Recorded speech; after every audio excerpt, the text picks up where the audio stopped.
Hello दोस्तों। कैसे हो आप सभी। तो कल हमने चंद्रसेन और प्रताप में समानताएं फल्ली की समानताओं के बारे में बात की थी।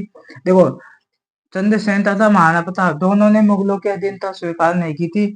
दोनों ने छापामार युद्ध किया था, मतलब युद्ध प्रणाली का अनुसरण किया था। छापामार युद्ध मतलब जैसे पहाड़ियों में युद्ध किए थे। दोनों ने अपने भाइयों के विरोध का सामना किया। और जैसे जगमान ने तो महाराणा प्रताप का विरोध किया। राम व उदय सिंह ने चंद्रसेन का विरोध किया था। और दोनों के अधिकतर राज्यों पर अकबर ने अधिकार कर लिया था, मतलब महाराणा प्रताप के और चंद्रसेन के अधिकतर राज्य थे उन पर अकबर ने अधिकार कर लिया था। लेकिन इन्होंने महाराणा प्रताप और चंद्रसेन ने थोड़ी भूमि के बल पर अकबर का सामना किया था। अकबर का सामना किया था ना। और इन्होंने अपने राज्य से बाहर महाराणा प्रताप और चंद्रसेन ने इन्होंने अपने राज्यों से बाहर इन्होंने अपने राज्य से बाहर शरण ली थी। महाराणा प्रताप व चंद्रसेन ने, देखो, महाराणा प्रताप ने ली थी 56 बांसवाड़ा के मैदान में। महाराणा प्रताप ने शरण ली थी, देखो, प्रताप ने ली थी शरण। प्रताप ने 56 56 बांसवाड़ा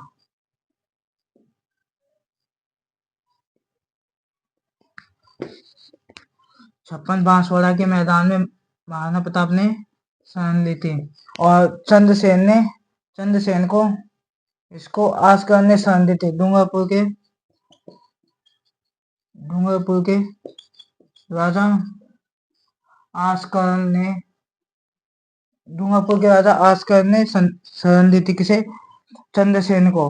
तो ये तो हमने महाराणा प्रताप की और चंद्रसेन के बीच समानताओं की जानकारी प्राप्त कर लिया। अब लिखना है आपको महाराणा प्रताप और चंद्रसेन में असमानता है। तो मैं मिटाल देता हूँ। कल आपको एक चीज लिखनी है बस यहाँ, कि प्रताप ने 56 बांसवाड़ा के मैदान में शरण ली थी। ये 56 भूल गया था मैं कल। 56 खाए बांसवाड़ा के मैदान में महाराणा प्रताप ने शरण ली थी। बस आपको ये चीज लिखनी है बस। अब आपको लिखना है महाराणा प्रताप व चंद्रसेन में असमानता क्या थी।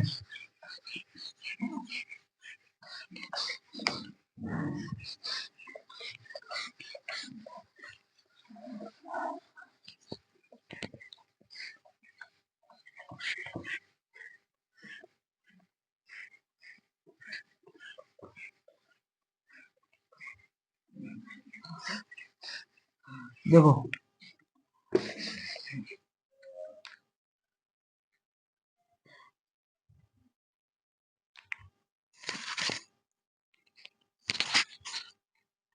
तो आपको लिखना है महाराणा प्रताप तथा चंद्रसेन की असमानता तथा चंद्रसेन में असमानता है। चंद्रसेन किसका बेटा था आपको पता है? मालदेव का। इसके दो भाई थे, राम व उदय। असमानता चंद्रसेन और महाराणा प्रताप में असमानता क्या की थी। देखो, पहला असमानता थी कि जो प्रताप महाराणा प्रताप का जो मुगलों के खिलाफ जो महाराणा प्रताप का मुगल मतलब था कि प्रताप का मुगल विरोध उसके राष्ट्र तिलक के समय ही हो गया था।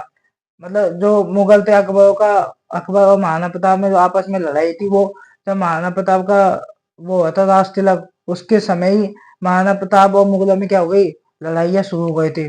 तो प्रताप का मुगल विरोध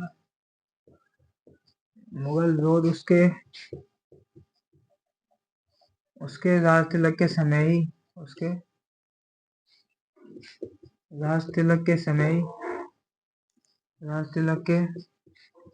समय ही प्रारंभ हो गया था। तो समय ही आरंभ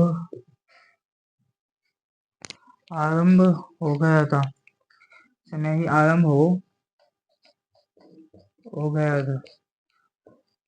महाराणा प्रताप का मुगल विरोध उसके राज तिलक के समय ही आरंभ हो गया था। लेकिन चंद्रसेन का जो मुगल विरोध है, चंद्रसेन का मुगल विरोध नागौर दरबार के साथ बात हुआ।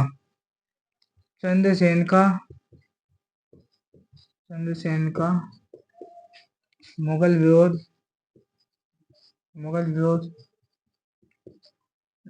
नागौर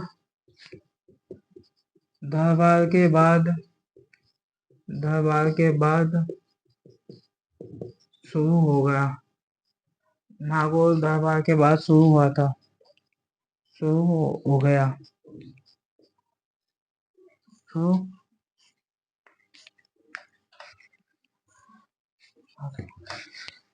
नागौर दरबार के बाद हुआ था। देखो, प्रताप का मुगल विरोध मतलब महाराणा प्रताप का जो मुगल मतलब अकबर के जो विद्रोह था वह जब महाराणा प्रताप का राष्ट्रीय हुआ था उसी समय से आरंभ हो गया था। चंद्रसेन का मुगल विरोध नागौर दरबार के बाद हुआ था। अब दूसरा पॉइंट लिखना है। प्रताप का मुगल विरोध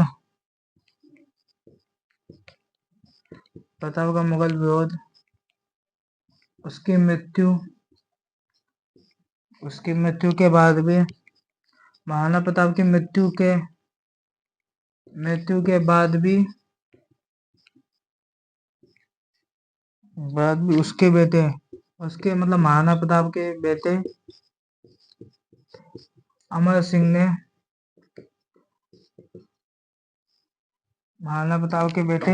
ने जारी रखा था।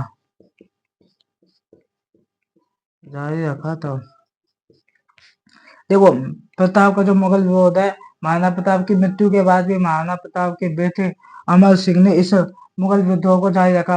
अमर सिंह भी मुगलों के खिलाफ लड़ रहा था, लेकिन चंद्रसेन की मृत्यु के बाद उसका मुगल विरोध भी समाप्त हो गया था, क्योंकि चंद्रसेन के भाई थे रामराव उदय सिंह, उन्होंने मुगलों के साथ संधि कर ली थी। अब चंद्रसेन का कोई बेटा मतलब चंद्रसेन हम किसके साथ युद्ध गए, उसकी मृत्यु हो गई, तो उसके मरने के बाद मतलब मुगल विरोध उसका समाप्त हो गया था। तो जारी रखा तथा चंद्रसेन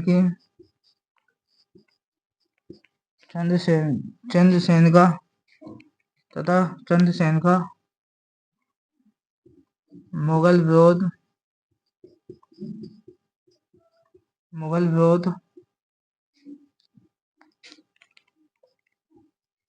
उसकी मृत्यु के साथ ही समाप्त हो गया था। देखो, प्रताप मतलब महाराणा प्रताप का जब मुगल विरोध मतलब अकबर के खिलाफ जो विद्रोह था, वह मतलब महाराणा प्रताप की मृत्यु के बाद भी उसके बेटे अमर सिंह ने जारी रखा, लेकिन चंद्रसेन की मृत्यु के बाद मुगल विरोध भी समाप्त हो गया। चंद्रसेन का मुगल विरोध उसकी मृत्यु मतलब चंद्रसेन की मृत्यु के साथ ही समाप्त हो गया। इतना उतार लीजिए, तो आपको लिखवाऊंगा मैं।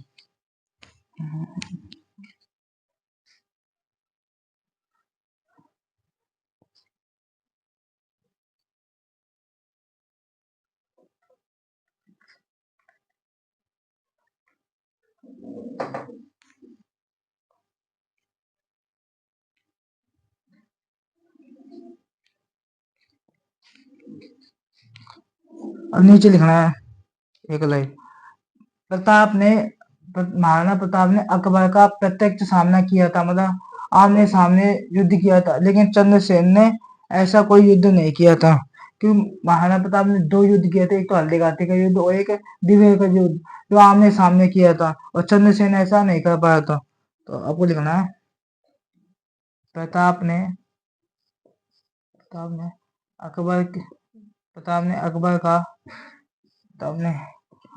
अकबर का प्रत्यक्ष सामना किया।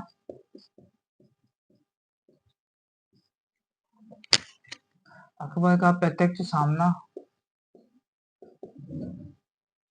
किया था।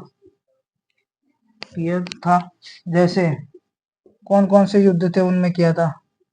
जैसे देखो, हल्दी घाटी युद्ध, हल्दी घाटी युद्ध 1576 हुआ था। हल्दी घाटी युद्ध, दिवेर का युद्ध 1582, इसका सामना किया था महाराणा प्रताप ने अकबर का। दिवेर का युद्ध में युद्ध है ना। लेकिन चंद्रसेन ऐसा नहीं कर पाया था। लेकिन चंद्रसेन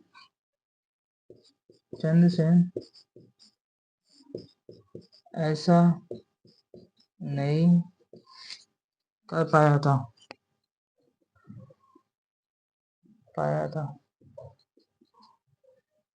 देखो मैं बताऊं, देखो महाराणा प्रताप और तथा चंद्रसेन में ऐसा मतलब प्रताप का मुगल विरोध उसके राज चलने के साथ ही समय ही आरंभ हो गया। चंद्रसेन का मुगल विरोध नागौर दरबार के बाद हुआ। प्रताप का मुगल विरोध उसकी मृत्यु के बाद ही, मतलब उसके बेटे अमर सिंह ने चाहे रखा, और चंद्रसेन का मुगल विरोध उसकी मृत्यु के साथ ही समाप्त हो गया। प्रताप ने अकबर का प्रत्यक्ष सामना किया, मतलब आमने सामने सामना किया था। और लेकिन जैसे हल्दी घाटी युद्ध में, दिवेर के युद्ध में चंद्रसेन ऐसा नहीं कर पाया था। तो आपने इतना उतार लीजिए। अब प्रताप ने एक मतलब राजधानी स्थापित की थी चावल उदयपुर में। चंद्रसेन ऐसी कोई राजधानी स्थापित नहीं कर पाया था। महाराणा प्रताप ने मेवाड़ की जनता में राष्ट्रवादी भावना को संचार किया था। चंद्रसेन ने ऐसा कुछ नहीं किया था। अब इनकी भौगोलिक परिस्थितियां भी थी कि प्रताप ने जो युद्ध किए थे वो, प्रताप मेवाड़ एक पर्वतीय प्रदेश था जिसमें कई बार लंबे समय से छापामार युद्ध किए जा सकते हैं। जबकि चंद्रसेन खा था मारवाड़, जोधपुर। मारवाड़ एक ऐसी जगह थी, वह पर्वतीय नहीं, वह थी मैदानी मरुस्थल था, मतलब मैदान था। यदि चंद्रसेन भागता हुआ जाएगा ना, तो उसे पता लग जाएगा सामने वाले दुश्मन को, जैसे अकबर को। और महाराणा प्रताप ने जो युद्ध किए थे पहाड़ों में किए थे, वो किसी को पता नहीं थे।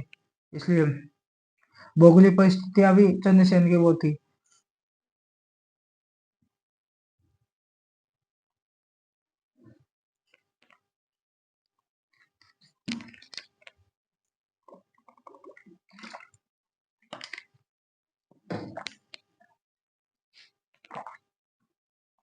बता लिया। आपको समझ में तो आ रहा है ना? कहीं समझ में नहीं आया कब मैं ऐसे लिखवा रहा हूँ। आपको सीक्वेंस में उतारना है और डेली डेली याद करना है ना। और मैंने क्वेश्चन डालता हूँ मैं डेली, मतलब यूट्यूब पे कम्युनिटी पे आप जाके देखना, उसमें क्वेश्चन डाल के मैंने सब जितने भी राजस्थान इतिहास के या करंट अफेयर्स सारे सब्जेक्ट के मैं क्वेश्चन डाल देता हूँ बना के। और आपको मेरा यूट्यूब चैनल को सब्सक्राइब करना है, लाइक करना है वीडियो को, और वीडियो पे कमेंट करना है। यदि आपको कोई सब्जेक्ट में, मतलब इसमें राजस्थान इतिहास में कोई दिक्कत आए तो कमेंट कर देना है।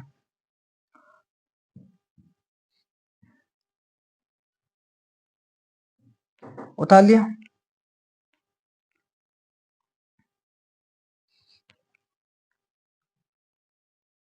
होगा तो 3 पॉइंट कर दिया ना।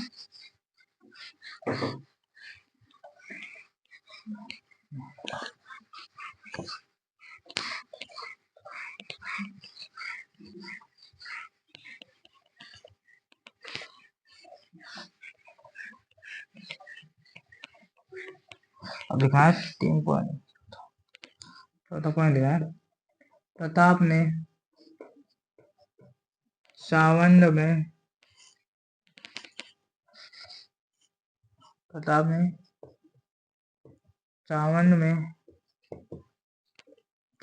अपनी एक स्थायी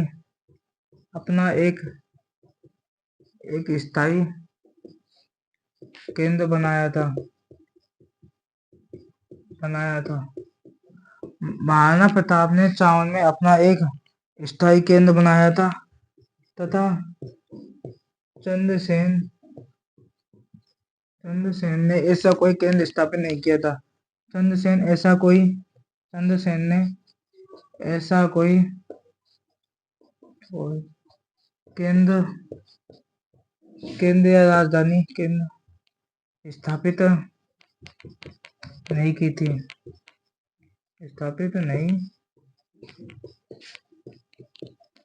देखो प्रताप ने चावंड को अपनी राजधानी बनाया था या स्थायी केंद्र बनाया था, तथा चंद्रसेन ने ऐसा कोई केंद्र स्थापित नहीं कर सका स्थापित नहीं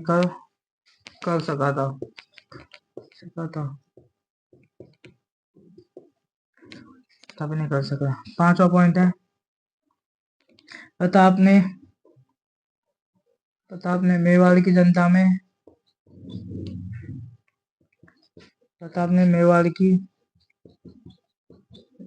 में राष्ट्रवादी भावना का संचार किया था। राष्ट्रवादी भावनाओं का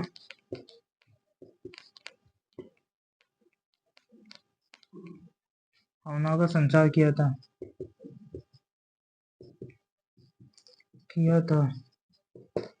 देखो, महाराणा प्रताप ने मेवाड़ की जनता में राष्ट्रवादी भावनाओं का संचार किया था। मतलब महाराणा प्रताप ने जो हल्दीघाटी युद्ध किया था वो किसके लिए किया था? अपने देश, अपने राष्ट्र के लिए युद्ध किया था। लेकिन चंद्रसेन ऐसा नहीं कर पाया। लेकिन मतलब चंद्रसेन लोगों में या जनता में राष्ट्रवादी भावनाओं का संचार नहीं कर पाया। लेकिन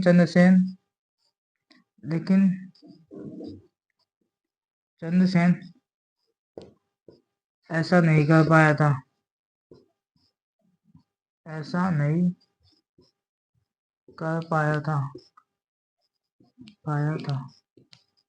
चंद्रसेन ऐसा नहीं कर पाया था। और छठा पॉइंट लिखना है, इन असमानताओं के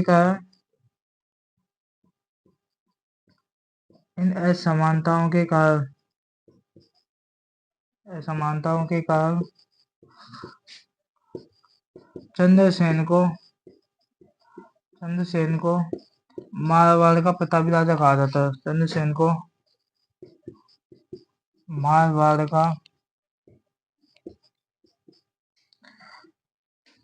का प्रतापी राजा कहा जाता है। मारवाड़ का प्रताप कहा जाता है या प्रतापी राजा कहा जाता है। देखो, इन असमानताओं के कारण चंद्रसेन को फिर भी क्या कहा गया? मारवाड़ का प्रताप कहा गया। और 7वां पॉइंट है, चंद्रसेन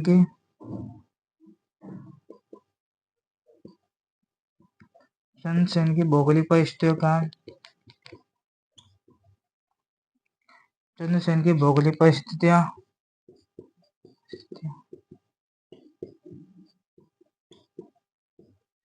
की भौगोलिक परिस्थितियां प्रताप की तुलना में महाराणा प्रताप की तुलना में प्रतिकूल थी।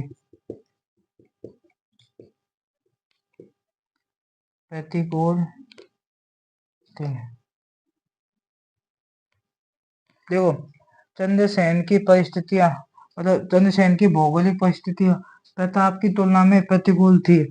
क्योंकि इसमें लिखा है क्योंकि मेवाड़ एक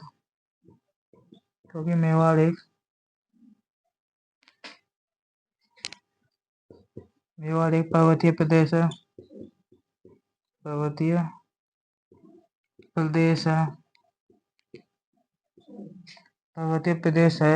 था, जहां मेवाड़ में लंबे समय से छापामार युद्ध किए जा रहे थे।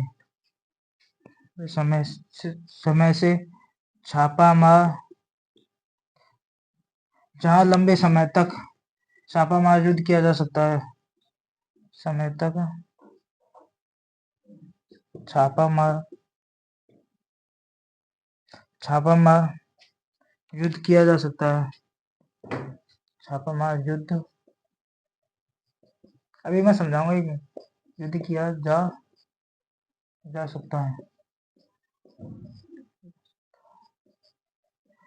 जा सकता है ना। और 8वां पॉइंट है,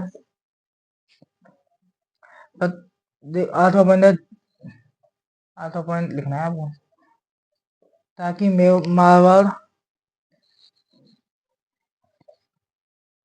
जब इसमें लिख चले आज मैं लिख देता हूँ। जबकि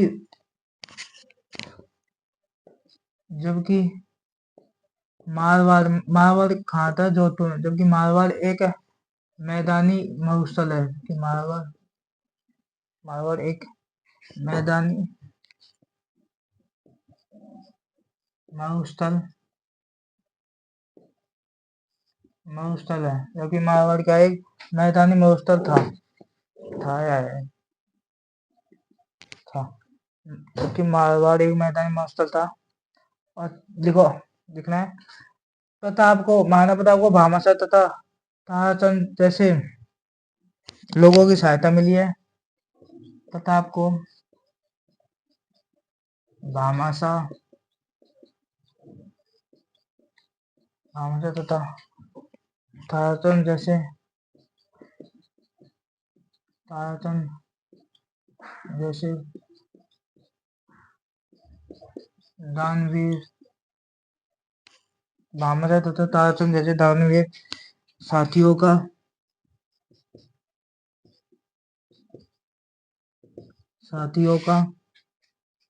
सहयोग सहयोग मिला मिला था। लेकिन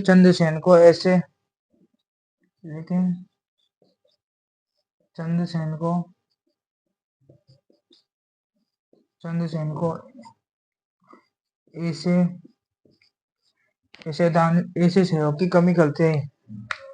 चंद्र चंद्रसेन को चंद्रसेन को ऐसे दानवीर की ऐसे ऐसे सहयोग चंद्रसेन को ऐसे सहयोग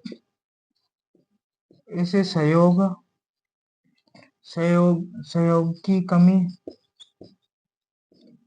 खलती रही।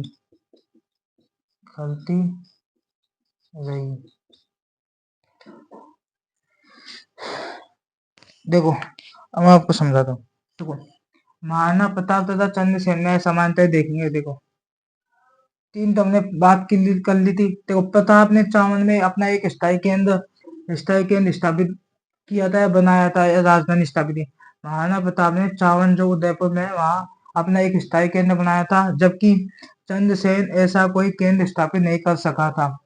प्रताप ने मेवाड़ की जनता में राष्ट्रवादी भावनाओं का संचार किया था। मतलब महाराणा प्रताप ने मेवाड़ की जनता है उसमें राष्ट्रवादी भावना का संचार किया था। लेकिन चंद्रसेन ऐसा नहीं कर सक पाया। लेकिन चंद्रसेन ऐसा नहीं कर पाया था। मतलब राष्ट्रवादी भावनाओं का संचार नहीं कर पाया था। कौन? चंद्रसेन। इन असमानताओं के कारण चंद्रसेन को मारवाड़ का प्रताप कहा जाता है। इन असमानताओं के बावजूद भी चंद्रसेन को क्या कहा जाता है? मारवाड़ का प्रताप कहा जाता है। ये लाइन आपको ध्यान रखना है। चंद्रसेन की भौगोलिक परिस्थितियां देखो। चंद्रसेन की भौगोलिक परिस्थितियां प्रताप की तुलना में मतलब महाराणा प्रताप की तुलना में प्रतिकूल थी। क्योंकि मेवाड़ एक क्या है? पर्वतीय प्रदेश था जहाँ लंबे समय से छापामार युद्ध किया जा सकता है। मेवाड़ एक पर्वतीय मतलब पहाड़ी इलाका है जहाँ लंबे समय तक छापामार युद्ध किया जा सकता है। जबकि मारवाड़ एक क्या है? मैदानी मरुस्थल है। मैदान है, यहाँ तो कुछ खाने को का भी इंतजाम नहीं होगा। मैदान में कुछ मिलती है नहीं है। मतलब जैसे था के मरुस्थल में उसमें कुछ मिलती नहीं है। जैसलमेर शायद जाओगे तो प्रताप को भामाशाह तथा ताराचंद जैसे महाराणा प्रताप को भामाशाह तथा ताराचंद जैसे दानवीर साथियों का सहयोग मिला। लेकिन चंद्रसेन को ऐसे सहयोग की कमी खलती रही। मतलब महाराणा प्रताप को भामाशाह तथा ताराचंद जैसे लोगों का सहयोग मिला, साथियों का। लेकिन चंद्रसेन का किसी ने सहयोग ही नहीं किया। तो चंद्रसेन के पास बहुत कमियां रही हैं। भौगोलिक परिस्थितियां थी। कठिन परिस्थितियों में चंद्रसेन ने युद्ध किया था। प्रताप के पास तो बहुत सारी मतलब परिस्थितियां सही थी। तो आप इतना उतार लीजिए फिर। और अब आगे लिख रहा है नागौर दरबार।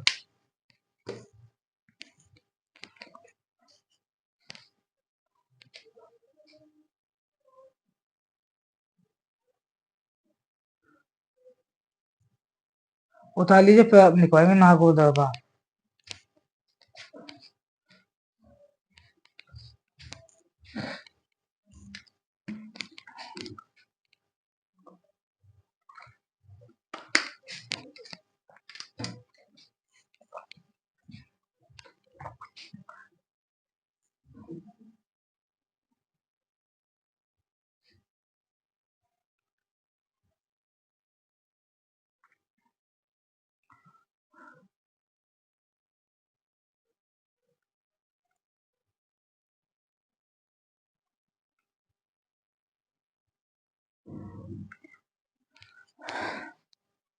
उठा लीजिए।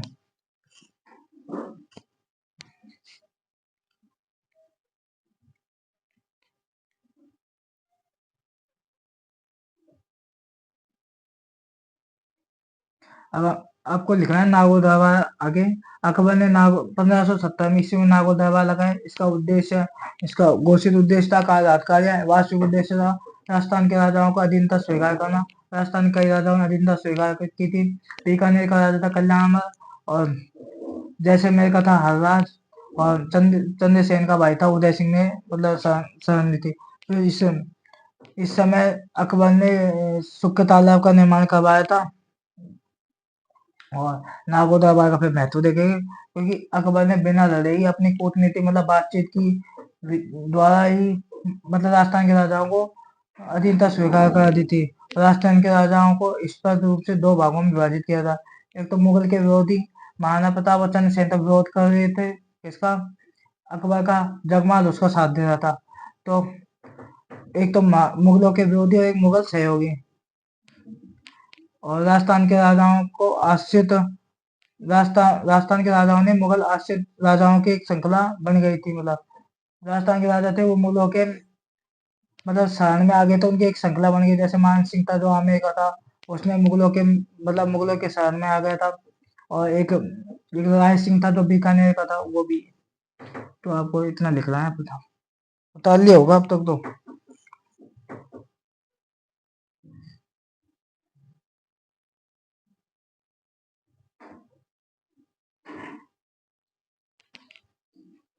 उठा लिया होगा ना, मिटा दो।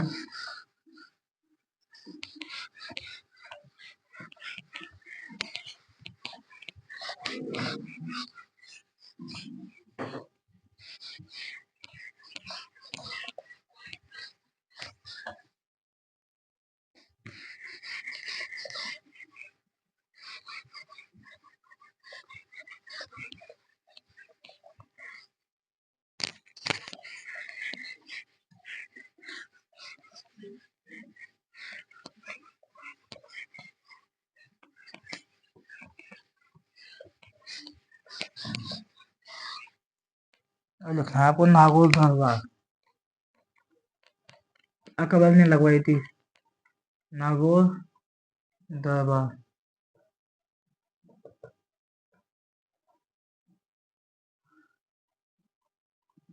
1570 ईस्वी में अकबर ने इसका आयोजन करवाया था, मतलब नागौर दरबार का आयोजन किया था।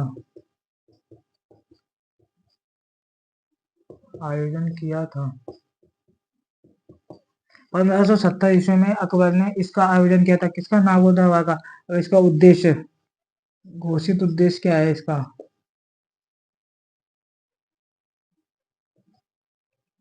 इसका घोषित उद्देश्य था अकाल राहत कार्य। अकाल राहत मतलब घोषित उद्देश्य क्या रखा गया था? अकाल राहत, मतलब अकाल पड़ा है उसकी बात की जाएगी इस नागौर दरबार में। लेकिन इस नागौर दरबार में संधि की बात की गई। इसका घोषित उद्देश्य अकाल राहत कार्य।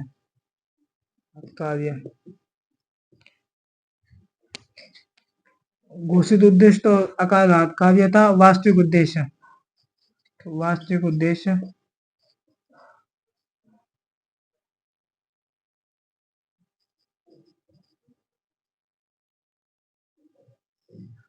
इसका वास्तविक उद्देश्य राजस्थान के राजाओं को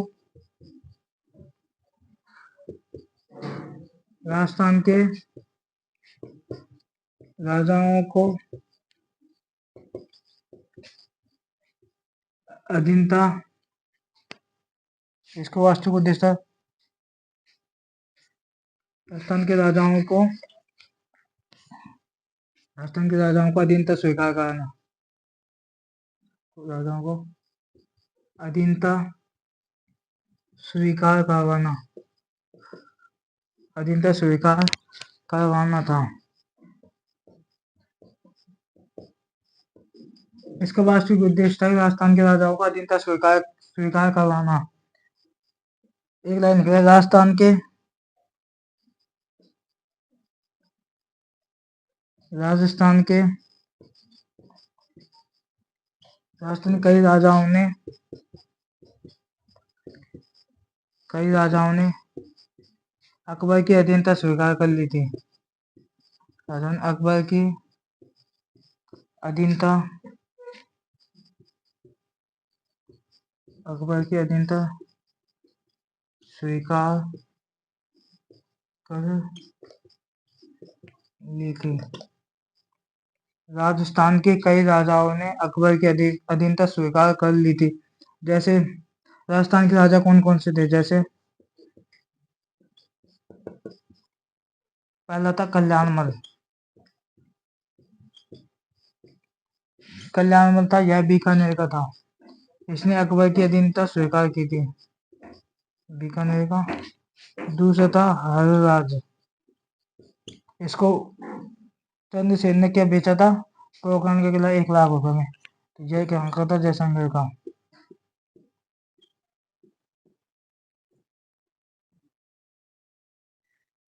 और उदय सिंह था।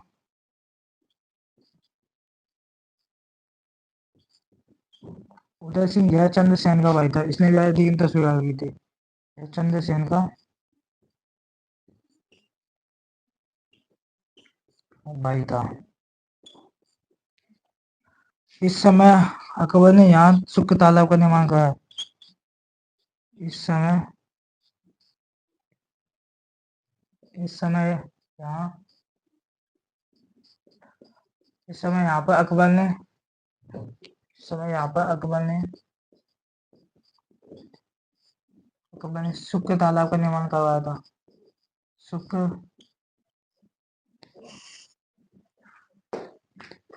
एक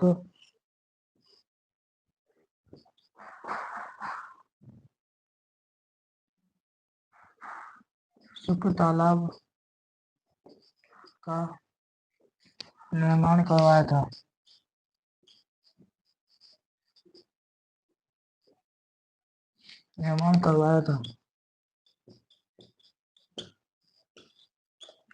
देखो,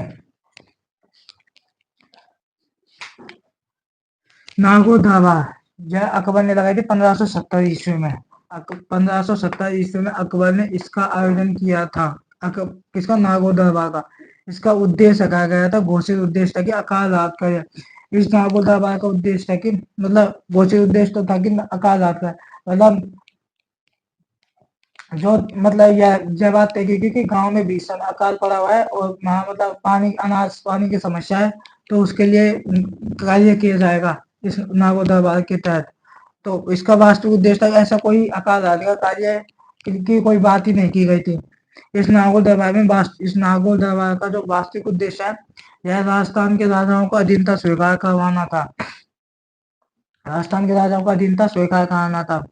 और राजस्थान के कई राजाओं ने अधीनता स्वीकार भी कर ली थी। जैसे कल्याणमल बीकानेर का था, हरराज जैसलमेर का था, उदय सिंह यह जो जोधपुर का था, यह चंद्रसेन का भाई था। इसने भी अकबर की अधीनता स्वीकार कर ली। फिर अकबर इस समय यहाँ पर अकबर ने सुक्क तालाब का निर्माण करवाया था। अकबर यहाँ एक तालाब का निर्माण करवाता है, सुक्क तालाब का निर्माण। तो अकबर ने यहाँ सुक्क तालाब का निर्माण करवाया था। तो आप इतना उतार लीजिए, तो आगे लिखेंगे नागौर दरबार का महत्व। उतार लीजिए आप।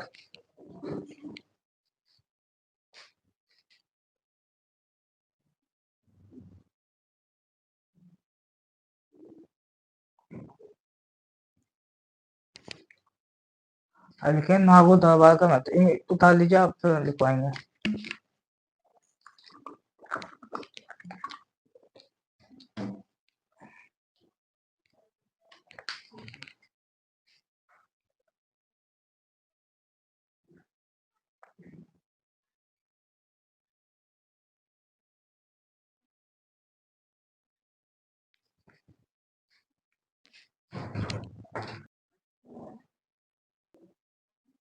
उतार लीजिए आप।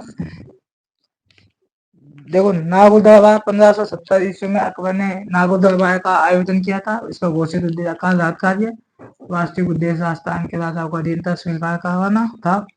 राजस्थान के कई राजाओं ने अकबर की अधीनता स्वीकार की थी। जैसे कल्याण में बीकानेर का था, हरराज जैसलमेर का था, उदय सिंह चंद्रसेन का भाई था। उसके बाद में अकबर ने इस समय यहाँ एक सुख तालाब का निर्माण करवाया था। अकबर के अब नागौर दरबार का महत्व लिखेंगे, आपने उतार लिया होगा, उतार लीजिए।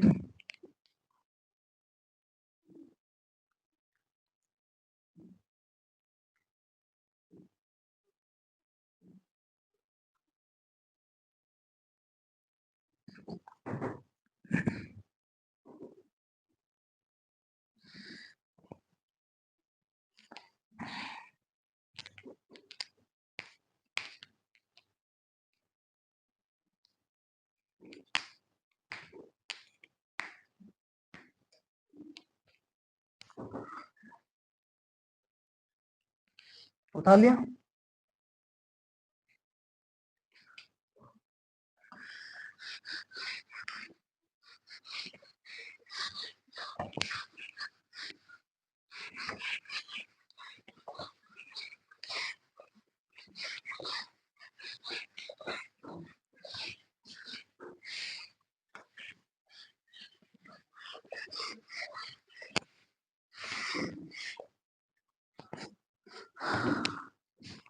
लिखना है नागौर दरबार का महत्व।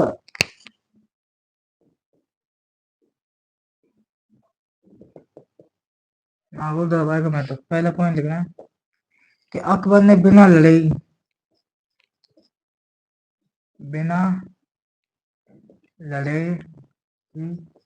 अकबर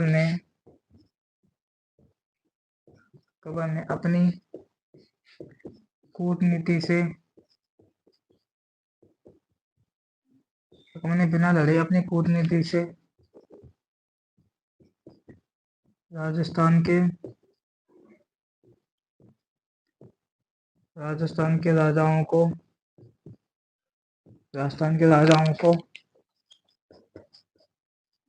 अधीनता स्वीकार करा दी थी। देखो, बिना लड़े अकबर ने अपनी कूटनीति से राजस्थान के राजाओं को अधीनता स्वीकार करवाई थी। तो अपनी कूटनीति, अकबर की कूटनीति देखो, अकबर ने बातचीत करके, मतलब आपस में राजाओं से बातचीत करके उसके भाई को भड़का के ऐसे मतलब राज कर लिया था, मतलब अधिकतर राज्यों का। तो बिना लड़े ही अकबर ने अपनी कूटनीति से राजस्थान के राजाओं को अधीनता स्वीकार करवाई थी।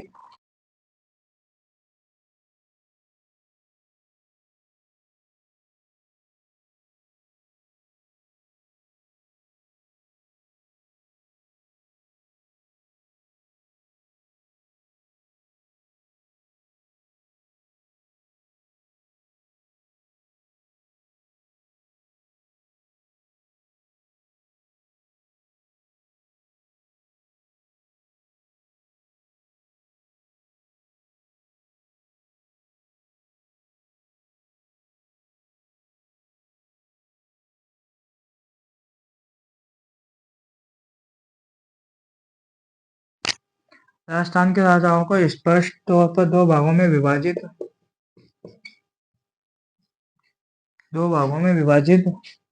कर दिया था। किसने? अकबर ने। पहले तो था, पहले देखो, पहला मुगलों के विरोधी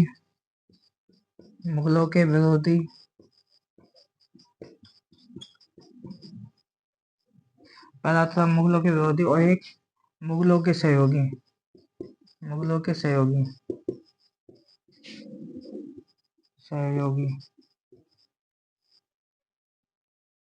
देखो, राजस्थान के राजाओं को स्पष्ट तौर पर दो भागों में विभाजित बांटा था। किसने? अकबर ने। देखो, एक तो मुगलों के विरोधी, मुगलों के जैसे महाराणा प्रताप ने किसका विरोध किया था? अकबर का। और चंद्रसेन ने भी। और मुगलों के सहयोगी, और मुगलों का सहयोग कौन दे रहा था? महाराणा प्रताप का भाई जगमाल और चंद्रसेन के भाई राम बहादुर सिंह ने महाराणा प्रताप का मतलब अकबर का सहयोग किया था ना, अकबर से संधि कर ली थी। तो अब आपको एक लिखना है राजस्थान के, अब नीचे लिखना है राजस्थान में मुगल आश्रित राजाओं की एक श्रृंखला प्रारंभ हो गई थी। आपको लिखना है राजस्थान में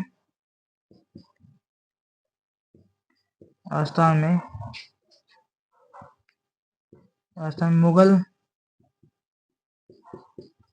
में मुगल आश्रित राजाओं की मुगल आश्रित राजाओं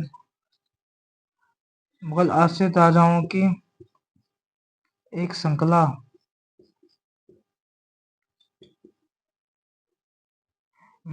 आश्रित राजाओं की एक श्रृंखला प्रारंभ हो गई थी।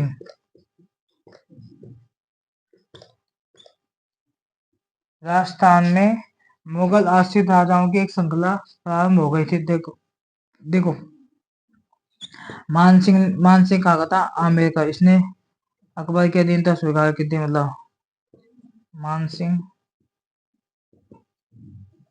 मानसिंह था आमेर का।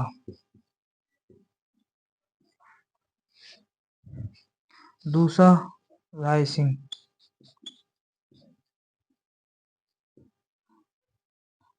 था बीकानेर का।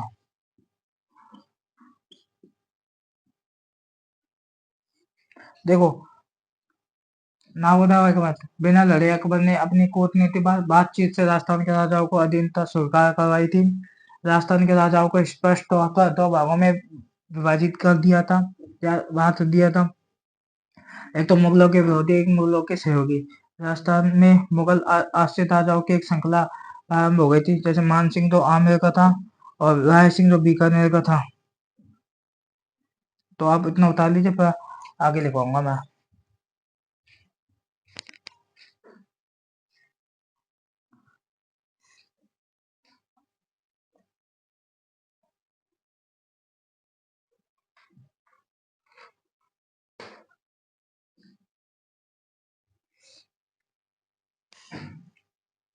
उतार लीजिए आपको एक लाइन में लिखेंगे ना। अब ये दोनों अकबर की तरफ है। अब युद्ध बंद हो गए, मुगलों ने संधि काला किए, तो युद्ध बंद होने से राजस्थान में शांति व्यवस्था हो गई, स्थापित हुई, जिससे कला व संस्कृति को बढ़ावा मिला। तो आपको एक लाइन लिखनी है यहाँ, युद्ध बंद होने से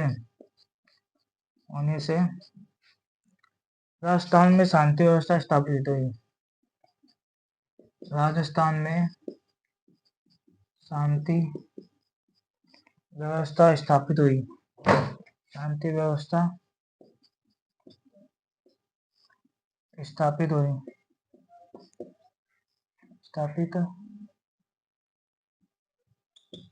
शांति व्यवस्था स्थापित हुई थी, जिससे राजस्थान में युद्ध बंद होने से राजस्थान में शांति व्यवस्था स्थापित हुई थी, जिससे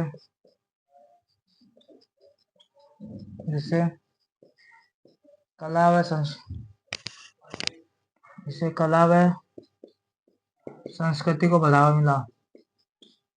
कला व संस्कृति को बढ़ावा मिला था।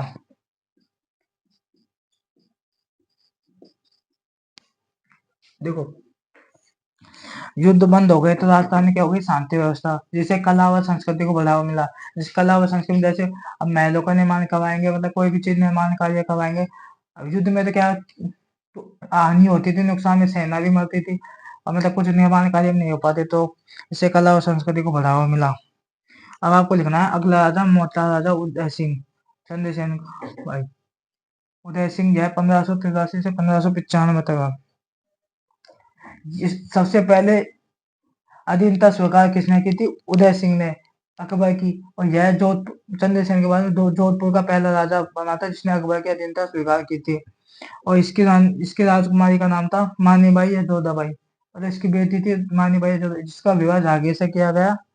और मानीबाई की उपाधि थी जगत गोसाई, और मानीबाई का बेटा था खुर्रम। तो इतना उतार लीजिए, फिर मोटा राजा उदय सिंह के बारे में लिखे। मोटा राजा उदय सिंह, ये मोटा था, इसका नाम अकबर ने रख दिया था कि मोटा राजा उदय सिंह।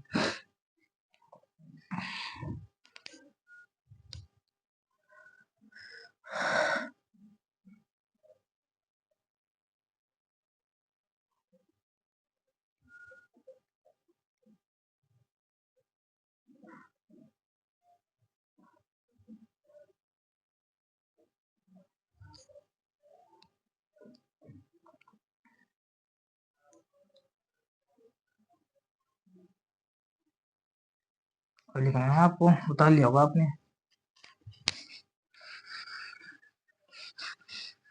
अगला राजा है मोटा राजा उदय सिंह।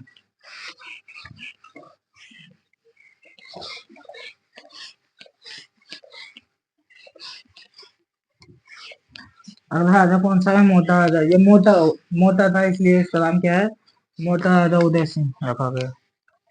ये चंद्रसेन का भाई था ना, जो राजा बना था बाद में। चंद्रसेन की मृत्यु के बाद में राजा बनता है ये। तो अगला राजा था मो, राजा मोटा राजा, मोटा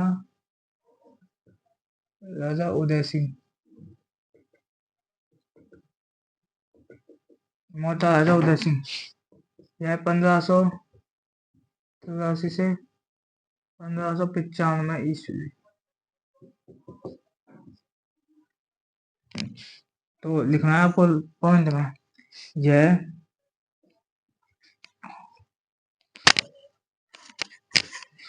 यह मारवाड़ का पहला राजा था जिसने अकबर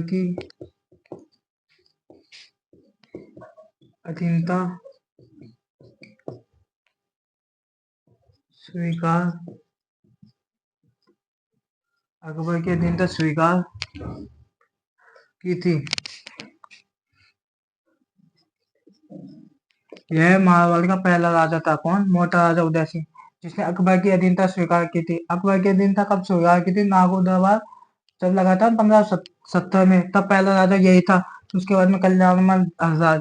तो पहला राजा कौन था? मारवाड़ का मोटा राजा उदय सिंह। यह चंद्रसेन का भाई था, जिसने अकबर की अधीनता स्वीकार की थी 1570 ईस्वी में नागौर दरबार में।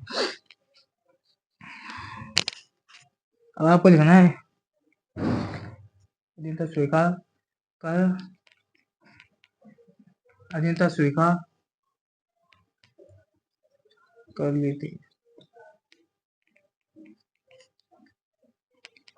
और इसने अपनी राजकुमारी मोटा राजा उदय सिंह इसकी एक बेटी थी, मतलब अपनी राजकुमारी मानी बाई या इसको खाया जाता है जोधा बाई। जोधपुर की थी तो इसको नाम क्या पड़ा?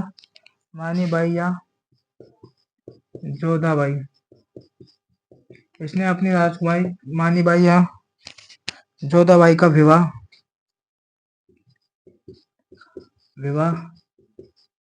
जहांगीर से किया था। अकबर के बेटे जहांगीर से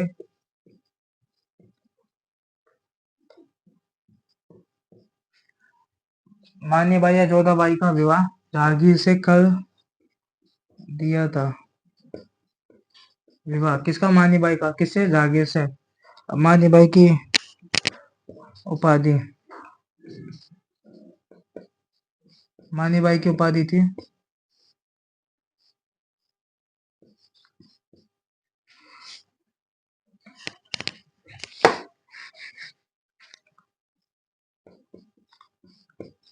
मानी बाई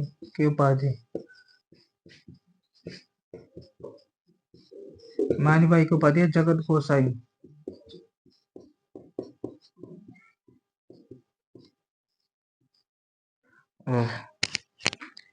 मानी बाई का बेटा बाबा खुर्रम, जो आगे चलकर क्या बनता है? शाहजहां बनता है। शाहजहां की उपाधि जानता है। मानी बाई का बेटा बाबा खुर्रम।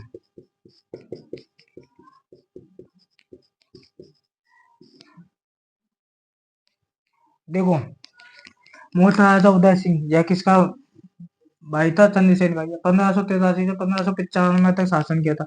यह मारवाड़ का पहला राजा था जिसने अकबर की अधीनता स्वीकार की थी। राजा कब घोषित किया अकबर ने? 1570 में, मतलब हो गया था।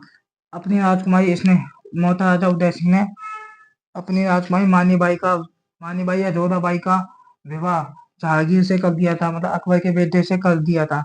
मानी बाई की उपाधि जगत गोसाई है। मानी बाई का बेटा खुर्रम है। अब आपको अगला राजा लिखना है कल्ला राय मल्होत। यह उदय सिंह का भतीजा था और यह सिवाना का सामंत था।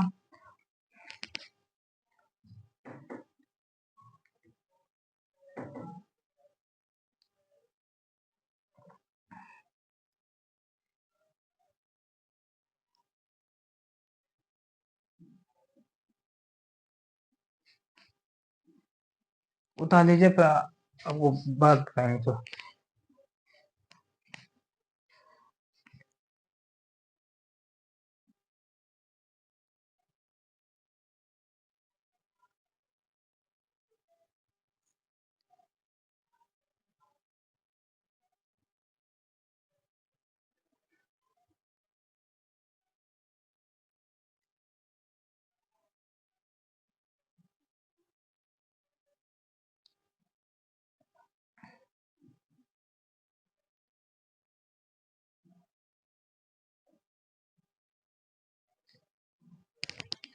उतार लीजिए।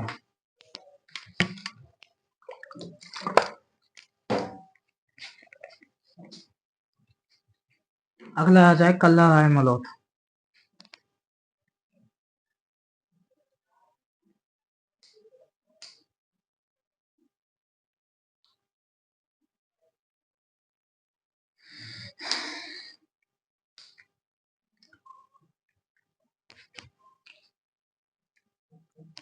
मैं डाल दूं?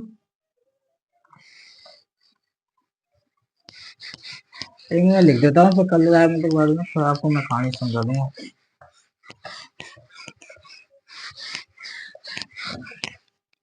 अगला आ जाए कल्ला राय मलोट। कल्ला राय मलोट। कल्ला राय मलोट है ना। अगला आ जाए यह मोटा राजा उदय सिंह का भतीजा था और यह सिवाना का सामंत था। यह सिवाना का सामंत था।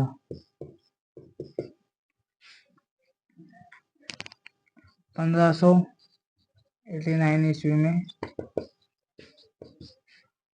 अकबर ने सिवाना पर आक्रमण कर दिया। सिवाना पर आक्रमण कर दिया था।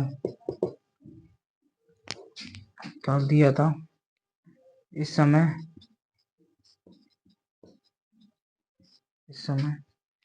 सिवाना का दूसरा शाखा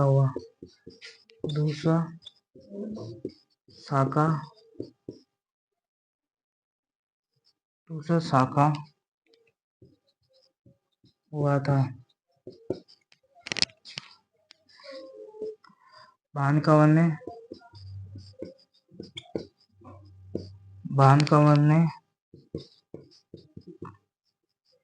जोहर किया था।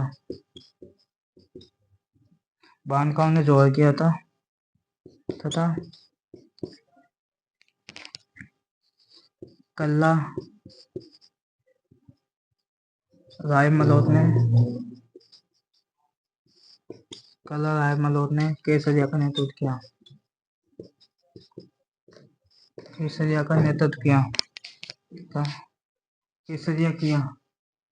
कल्ला राय मलोट ने केसरिया किया था। पृथ्वीराज राठौर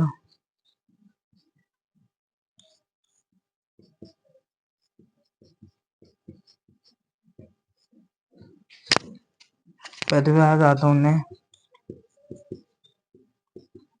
कल्ला राय मलोट के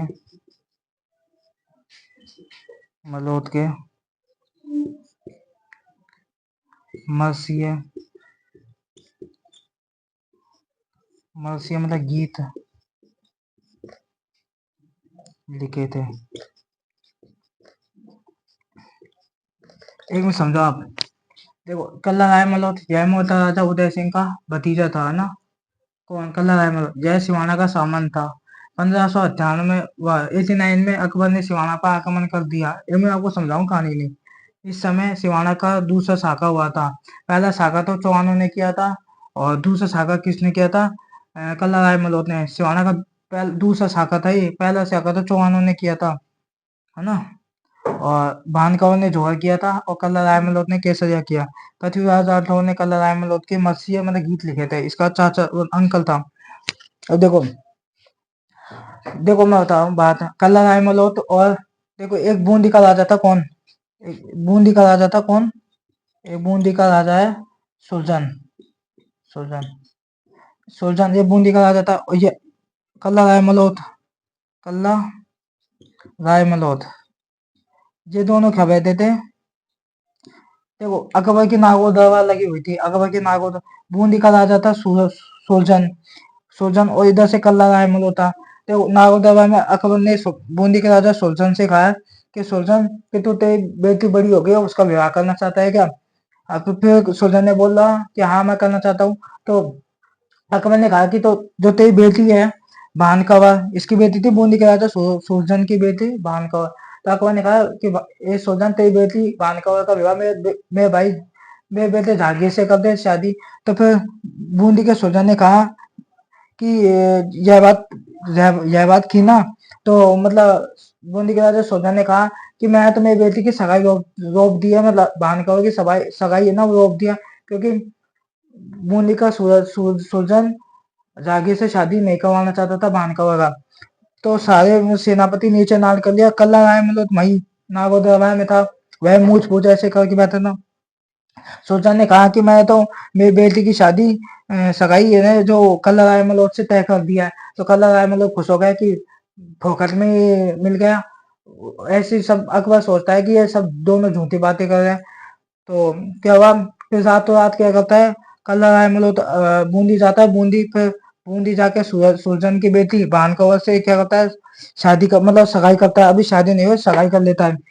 अब फिर सगाई करने के बाद में दोबारा फिर नागौर दरबार लगी। नागौर दरबार में फिर सुरजन उपस्थित मतलब नागौर दरबार में कौन आया होता है? कल्ला राय मलोट। अब कल्ला राय मलोट से अकबर ने कहा ये कल्ला राय मलोट तेरी तेरी बहन है, उसकी शादी तेरी बहन बड़ी हो चुकी है, उसकी शादी करवा दे।